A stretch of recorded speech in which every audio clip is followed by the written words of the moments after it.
गुजरात की पावन धरती, जहां इतिहास भी नतमस्तक होता है और आस्था कभी हार नहीं मानती।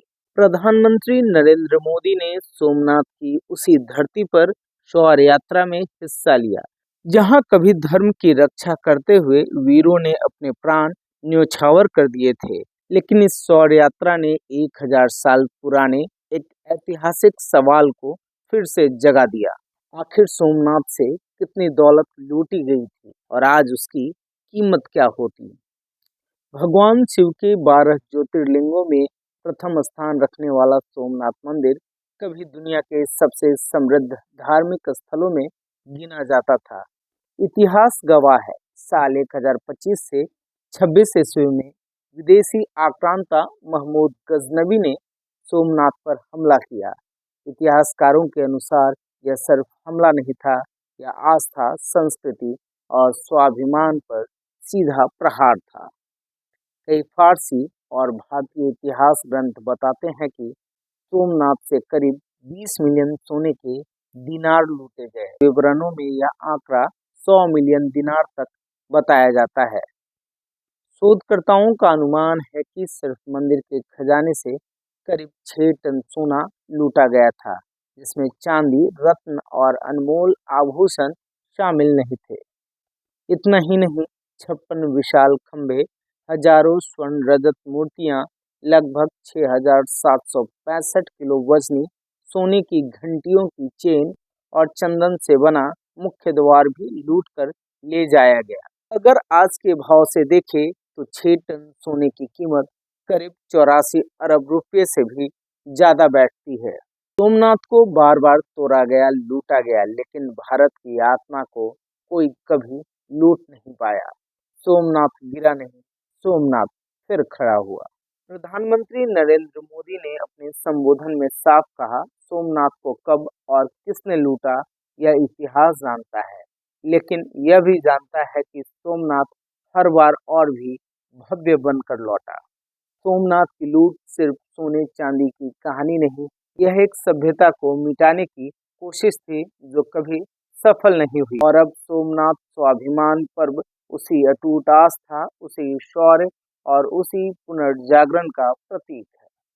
त्रिकाल भारत, कल, आज और कल की सच्ची तस्वीर। जैसे सोमनाथ को नष्ट करने के एक नहीं अनेकों प्रयास हुए, दुष्प्रयास हुए, उसी तरह विदेशी आक्रांताओं द्वारा कई सदियों तक भारत को खत्म करने की लगातार कोशिशें होती रही, लेकिन न सोमनाथ नष्ट हुआ और न ही भारत नष्ट हुआ। क्योंकि भारत और भारत की आस्था के केंद्र एक दूसरे में समाये हुए हैं। साथियों, आप उस इतिहास के बारे में कल्पना करिए।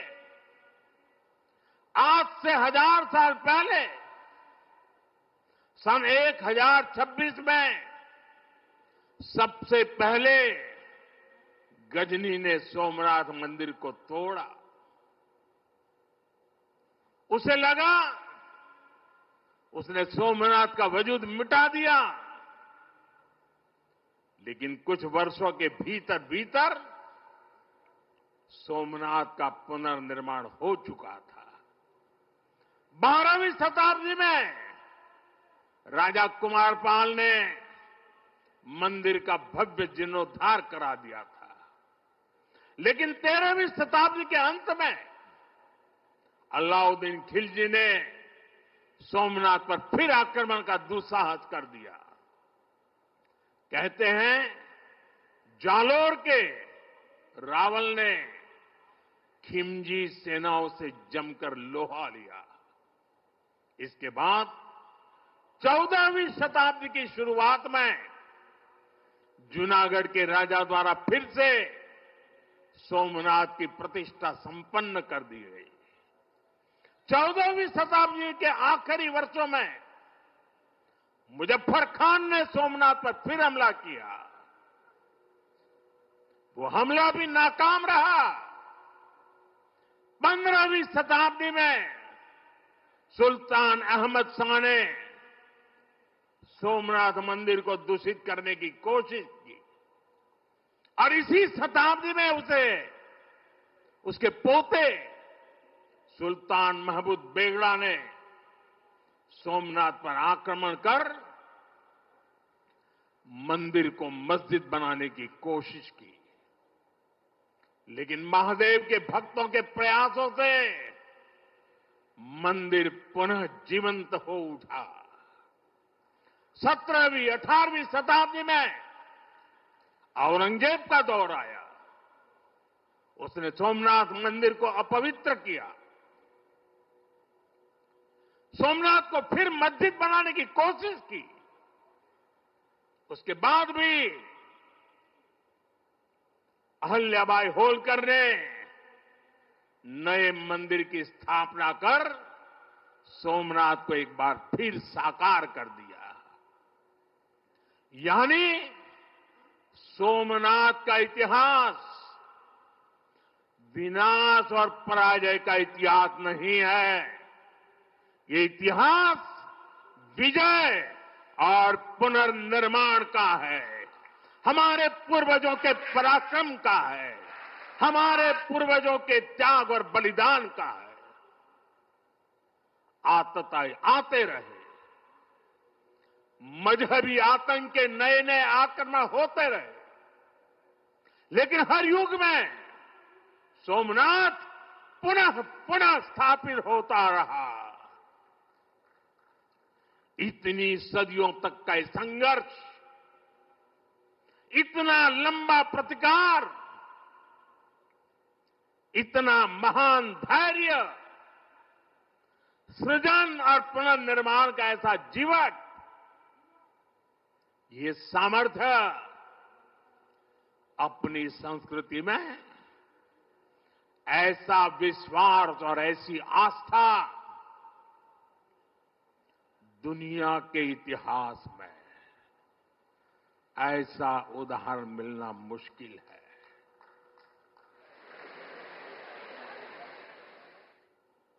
जरा मैंने जवाब आपजो वेला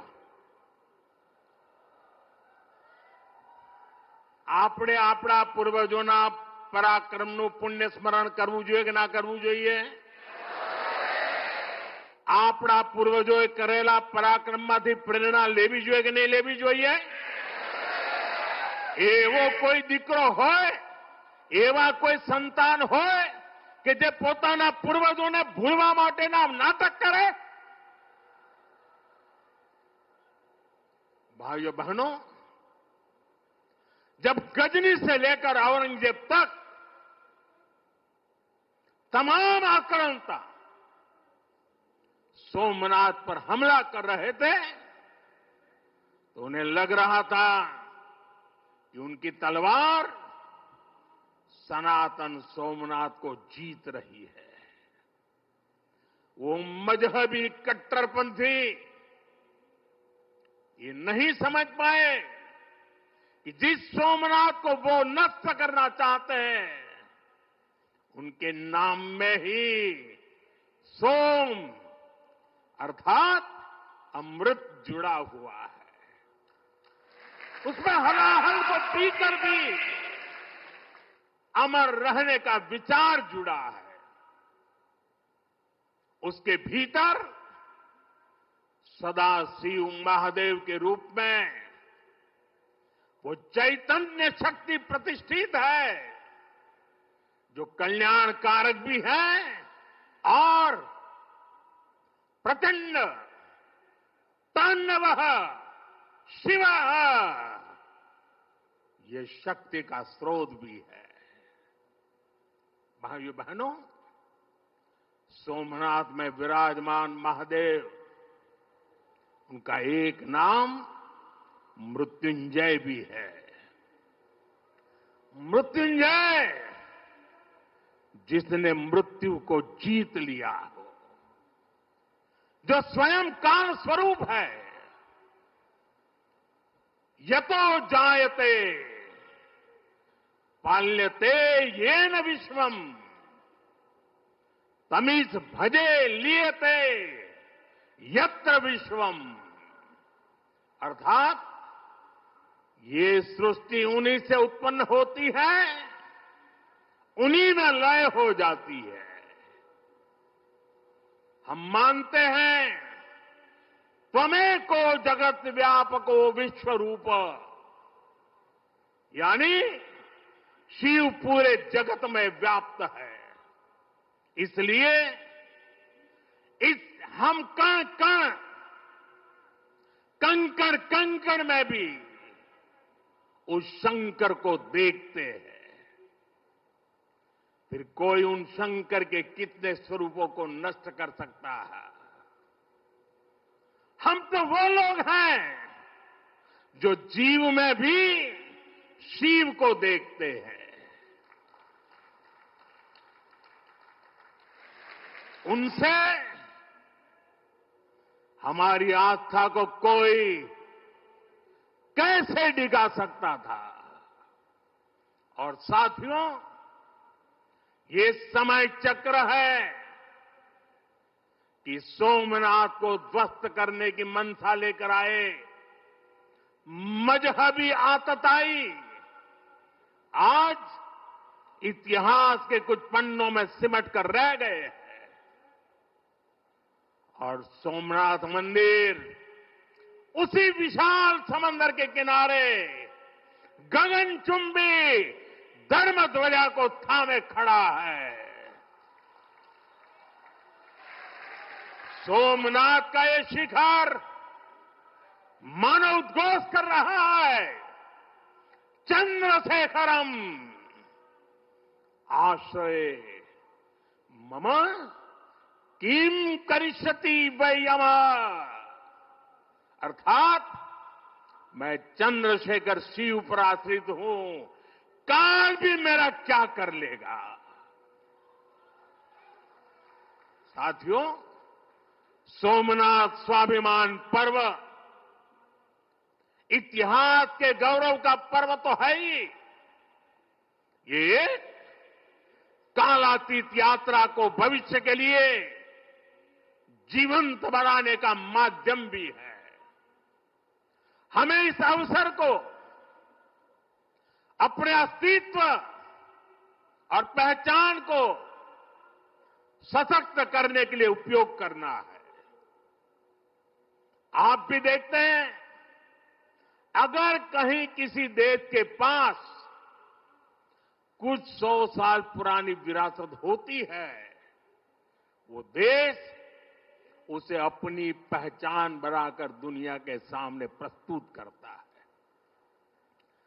वहीं भारत के पास सोमनाथ जैसे हजारों साल पुराने पुण्य स्थान है। ये स्थान हमारे सामर्थ्य, प्रतिरोध और परंपरा के पर्याय रहे। लेकिन दुर्भाग्य से आजादी के बाद गुलामी की मानसिकता वाले लोगों ने उनसे पल्ला झाड़ने की कोशिश की। उस इतिहास को भुलाने के कुत्सित प्रयास हुए। हम जानते हैं, सोमनाथ की रक्षा के लिए देश ने कैसे कैसे बलिदान दिए थे।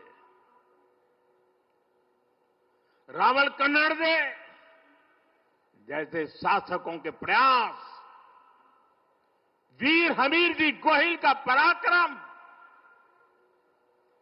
बेगड़ा भील का शौर्य, ऐसे कितने ही नायकों का इतिहास सोमनाथ मंदिर से जुड़ा है। लेकिन दुर्भाग्य से इन्हें कभी उतना महत्व नहीं दिया गया। बल्कि आक्रमण के इतिहास को भी कुछ इतिहासकारों और राजनेताओं द्वारा व्हाइट वॉश करने की कोशिश की गई। मजहबी उन्माद की मानसिकता को केवल साधारण लूट बताकर ढंकने के लिए किताबें लिखी गई। सोमनाथ मंदिर एक बार नहीं, बार बार तोड़ा गया। अगर सोमनाथ पर आक्रमण केवल आर्थिक लूट के लिए हुए होते तो 1000 साल पूर्व पहली बड़ी लूट के बाद रुक गए होते, लेकिन ऐसा नहीं हुआ। सोमनाथ के पवित्र विग्रह को तोड़ा गया, बार बार मंदिर का स्वरूप बदलने की कोशिश हुई और हमें पढ़ाया गया कि सोमनाथ को लूट के लिए तोड़ा गया था। नफरत, अत्याचार और आतंक का असली क्रूर इतिहास हमसे छिपाया गया। साथियों, हमने धर्म के प्रति ईमानदार कोई भी व्यक्ति ऐसी कट्टरपंथी सोच का समर्थन नहीं करेगा, लेकिन तुष्टीकरण के ठेकेदारों ने हमेशा इस कट्टरपंथी सोच के आगे घुटने टेके। जब भारत गुलामी की बेड़ियों से मुक्त हुआ, जब सरदार वल्लभ भाई पटेल ने सोमनाथ के पुनर्निर्माण की शपथ ली, तो उन्हें भी रोकने की कोशिश की गई। 1951 में तत्कालीन राष्ट्रपति डॉक्टर राजेंद्र प्रसाद के यहां आने पर भी आपत्ति जताई गई। उस समय सौराष्ट्र के सर्वाधिक मशहूर हमारे जाम साहब महाराजा दिग्विजय सिंह जी आगे आए थे। भूमि अधिग्रहण से लेकर सुरक्षा व्यवस्था तक उन्होंने राष्ट्रीय गौरव को सबसे ऊपर रखा था। उस दौर में सोमनाथ मंदिर के लिए जाम साहब ने 1 लाख रुपए का दान दिया था और उन्होंने ट्रस्ट के प्रथम अध्यक्ष के रूप में बड़ी जिम्मेदारी निभाई। भाइयों बहनों, दुर्भाग्य से आज भी हमारे देश में वो ताकतें मौजूद है, पूरी तरह सक्रिय हैं, जिन्होंने सोमनाथ पुनर्निर्माण का विरोध किया। आज तलवारों की जगह दूसरे कुत्सित तरीकों से भारत के खिलाफ षड्यंत्र हो रहे हैं और इसलिए हमें ज्यादा सावधान रहना है।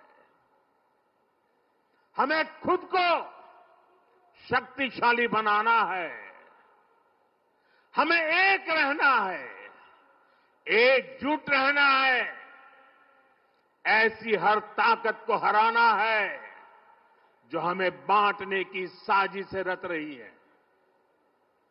साथियों, जब हम अपनी आस्था से जुड़े रहते हैं, अपनी जड़ों से जुड़े रहते हैं, पूरे स्वाभिमान के साथ अपनी विरासत का संरक्षण करते हैं, अपनी विरासत के प्रति सजग रहते हैं, तो हमारी सभ्यता की जड़ें भी मजबूत होती है।